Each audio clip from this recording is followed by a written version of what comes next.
কেউ কথা রাখেনি। 33 বছর কাটল, কেউ কথা রাখেনি। ছেলেবেলায় এক বষ্টমী তার আগমনী গান হঠাৎ থামিয়ে বলেছিল, শুক্লা দ্বাদশীর দিন অন্তরাটুকু শুনিয়ে যাবে। তারপর কত চন্দ্রভূক অমাবস্যা চলে গেল, কিন্তু সেই বষ্টমী আর এলো না। 25 বছর প্রতীক্ষায় আছি।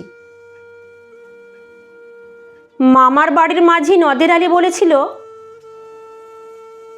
বড় হও দাদা ঠাকুর, তোমাকে আমি 3 প্রহরের বিল দেখাতে নিয়ে যাব। সেখানে পদ্ম ফুলের মাথায় সাপ আর ভ্রমর খেলা করে। নদের আলী, আমি আর কত বড় হব?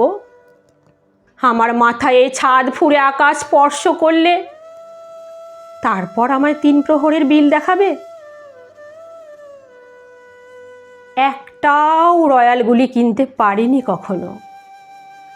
লাঠি লজেন্স দেখিয়ে দেখিয়ে চুষেছে লস্কর বাড়ির ছেলেরা। ভিখারির মতন চৌধুরীদের গেটে দাঁড়িয়ে দেখেছি ভেতরে রাস উৎসব। অবিরল রঙের ধারার মতো সুবর্ণ কঙ্কন পরা ফর্সা রমণীরা কত রকম আমোদে হেসেছে, আমার দিকে ফিরেও চাইনি। বাবা আমার কাঁধ ছুঁয়ে বলেছিলেন, দেখিস একদিন আমরাও।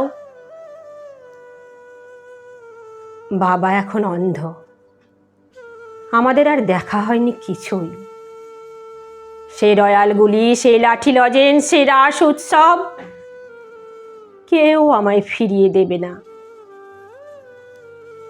বুকের মধ্যে সুগন্ধি রুমাল রেখে বরুণা বলেছিল, যেদিন আমায় সত্যিকারের ভালোবাসবে সেদিন আমার বুকেও এরকম আতরের গন্ধ হবে। ভালোবাসার জন্য আমি হাতের মুঠোয় প্রাণ নিয়েছি, দুরন্ত ষাঁড়ের চোখে বেঁধেছি লাল কাপড়, বিশ্ব সংসার তন্ন তন্ন করে খুঁজে এনেছি 108 নীল পদ্ম।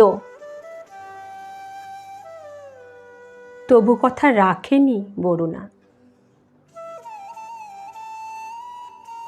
তার বুকে শুধুই মাংসের গন্ধ। সে এখন যে কোনো নারী।